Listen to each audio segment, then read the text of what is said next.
Gender equality. What is it? As a term, it's been tossed around a lot, but what does it really mean? At first thought, you will probably come up with this definition: women being made equal to men, gender pay gap, women's rights, eradicating domestic violence, etc. Right? It's a pretty decent idea. But for those of you wondering just how relevant this is to New Zealand, we want to toss in another term that can help make sense of things: gender stereotypes. Don't follow? What we want to talk about is a double edged sword not often discussed. This is how gender inequality is harmful to women and men. So, to understand gender stereotypes, we need to look at some history and context. Let's jump back several million years to when humans had evolved and developed into a hunter gatherer society and all that jazz. Why is this significant, you may ask? Well, it's simple. This time explains why men were given the job of leaving the cave to hunt, build, protect, and invade. Essentially, if the woman went out hunting and fighting, then died, less offspring would be produced, the population would shrink, and humans probably would have gone extinct. However, we no longer live in a hunter gatherer society. So, why is it that women and men in New Zealand are still encouraged into roles established in the Stone Ages? Let's break it down. Basically, survival need created gender roles. To clarify, there is nothing intrinsically wrong with gender roles alone, only when these roles become attached to certain socially constructed ideas of gender that dictate what men or women can or can't do. We call these stereotypes. Take Aotearoa, for example. The roles of men and women in traditional Māori society can be understood only in the context of Māori worldview. This cultural lens, if you like, acknowledges the natural order of the universe and the whanaungatanga of all living things to one another. Men and women are essential parts in the collective whole, each part of the whakapapa from the beginning with their own intrinsic value. It was therefore our collective responsibility to see that their respective roles were valued and protected. So yes, gender roles existed, but that doesn't mean gender equality didn't exist. In fact, evidence suggests that women were valued just as much as men in their own way. The Māori language itself may be proof of this, where both personal and possessive pronouns are gender neutral. Māori cosmology abounds with stories of powerful women, such as Papatūnuku or Hinenui Te Po. Notably, childbearing was not associated with sin and punishment, but was seen to be sacred. In fact, women are called Te Whare Tangata, the house of humanity. Furthermore, Māori women traditionally had a say in affairs of the tribe, and there were many women of high rank. Now let's take a look at the Pākehā worldview. The status of women under the Old English law meant women were property of men, either their father or husband. Being a Christian culture, women were viewed as carrying the curse of Eve and therefore holding a lower value in society. This is a great example of gender roles and stereotypes having a negative impact. When the missionaries and settlers arrived in Aotearoa, they sought to dismiss traditional Māori philosophies and values in favor of their own patriarchal belief system. History was retold to emphasize male characters, and church schools trained Māori girls in domesticity to become good wives. Over the next few decades, both Māori and Pākehā have fought to give women the right of freedom, but though laws can be changed, stereotypes are not so easily eradicated. Let's jump forward to the 21st century and get an idea of what gender stereotypes might look like today. Meet Zoe and Tim. They represent the typical female and male in New Zealand society. Like all of us, these two began as a bump in Mummy's tummy. Then one day, alas, a baby!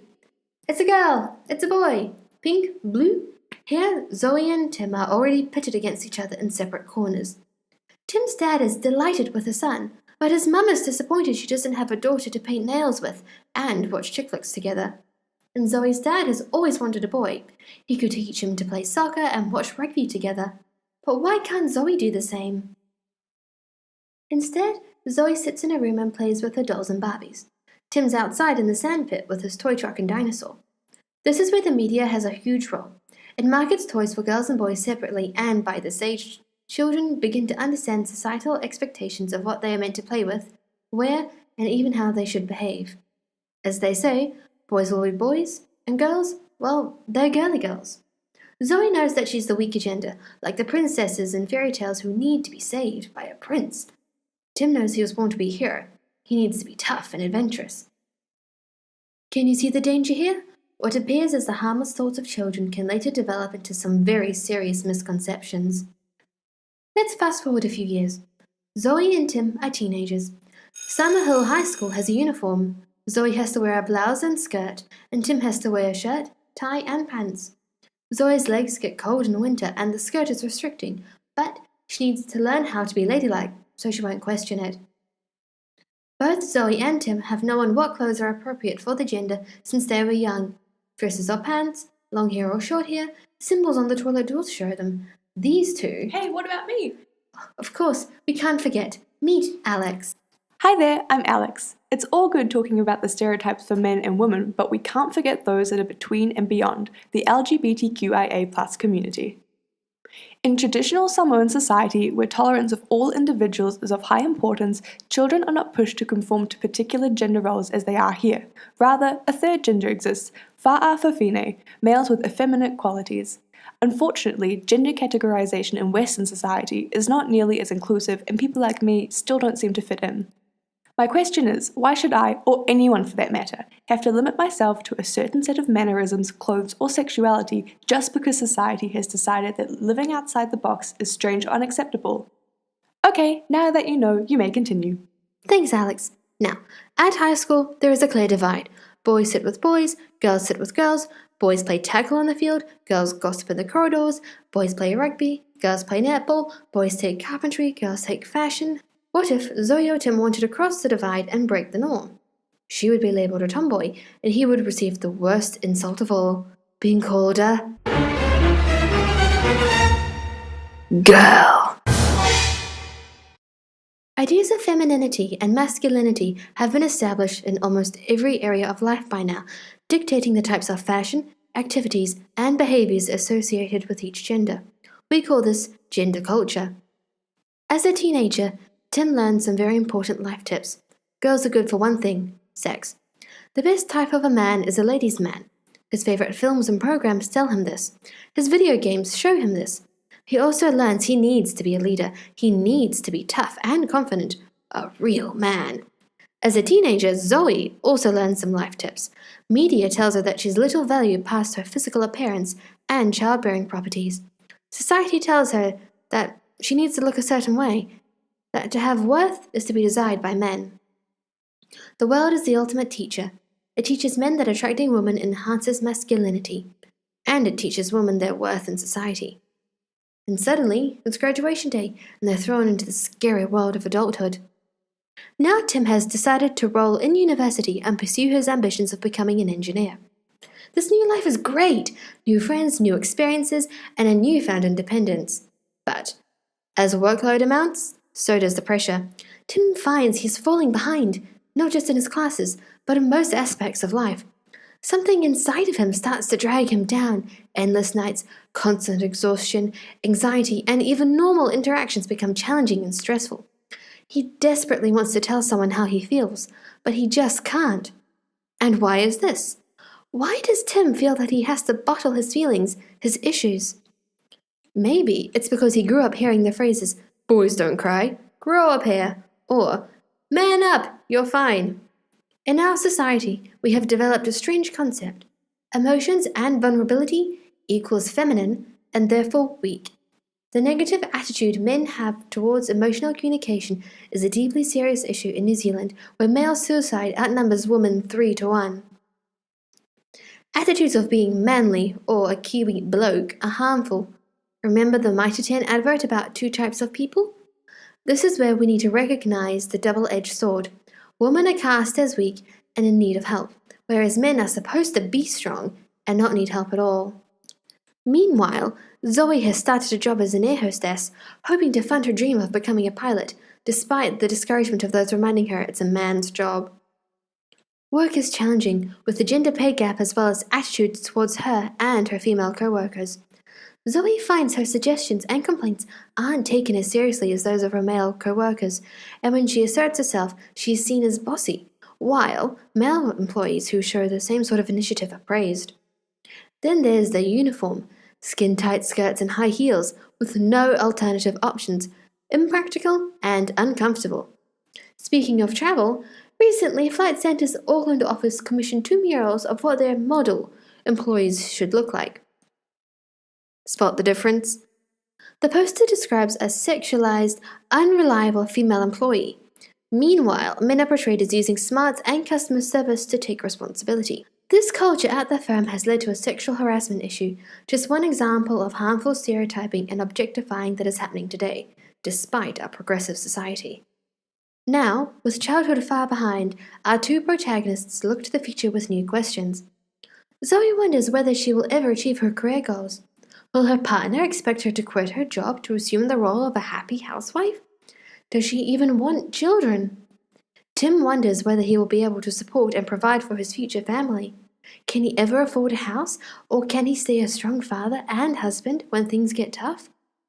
Why is this image of the nuclear family still stuck in the heads of the 21st century individuals in New Zealand? Gender stereotypes may vary between cultures and over different eras, whether that be ancient Egypt, medieval Europe, or modern Aotearoa. Whatever those roles may look like, the family was the earliest form of social organization, and lessons learned about gender within the family have been the most difficult for both sexes to change. Gender inequality is a complicated issue, and stereotypes associated with gender roles have proved a huge hindrance in achieving equal opportunities and acceptance amongst genders. Like Zoe, Tim, and Alex, we all have grown up expecting that males and females should look and behave a certain way, as well as engage in a certain gender culture or career path. Gender has been a topic of controversy for centuries all around the world. Our nation is becoming more open in our attitude towards equality and acceptance, thanks to individuals like Kate Shepherd, who earned women the right to vote in Aotearoa; Helen Clark, our strong female Prime Minister and world leader; Clark Gayford, our stay-at-home father and partner of Jacinda Ardern, as well as those who led the campaign for same-sex marriage. Despite this progress, we still have far to go. The thing about gender inequality is that it is a universal issue, but that doesn't mean it looks the same everywhere. In New Zealand, stereotypes and prejudice might be one of our biggest problems, but elsewhere this might be different or simply a more severe case.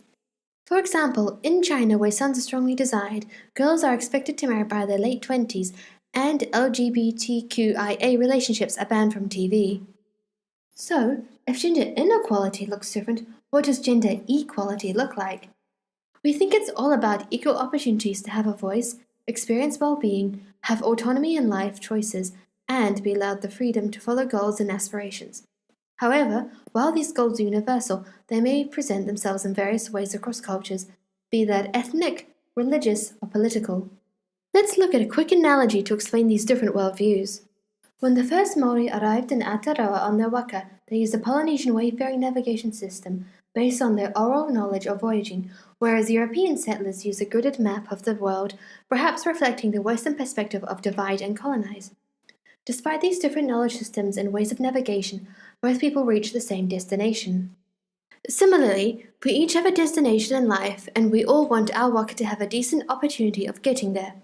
Each of us have our own type of boat based on our culture and a system of navigation based on our worldview. Obviously, the journey is going to appear very different based on these things.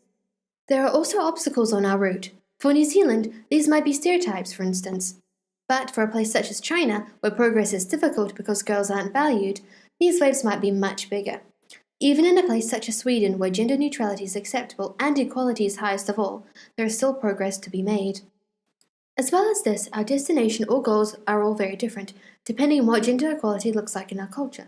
In New Zealand, it may be the freedom to either work or be a stay-at-home parent without judgment, whereas in China, it might be the freedom to be educated. For New Zealand, getting rid of gender stereotypes is one small part of paving the way for our waka. Internalized stereotypes can be most dangerous of all because the moment you stop believing in yourself, you don't set your goals as high. Instead of aiming for a faraway tropical island, you aim for the beach a couple miles away, or you might not even get into your waka and leave the shore. Knowing how different people around the world view gender equality is a great way of putting the topic into perspective. Gender inequality affects everyone, men, women, gender neutral alike.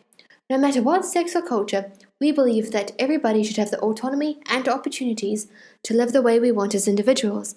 But not only this, everybody should feel like they will be accepted by society no matter how they live. So what can we do here in Aotearoa to reach our own destination of equality? We don't want to tell you what to think, but we do want you to be aware of these expectations and stereotypes you've encountered all your lives. Perhaps you've never realized the box that society has put you in. Equality and acceptance isn't just about legal action. It's about changing our attitudes and removing limitations from ourselves. Change is up to you. So spread the word, break the norm, fight right.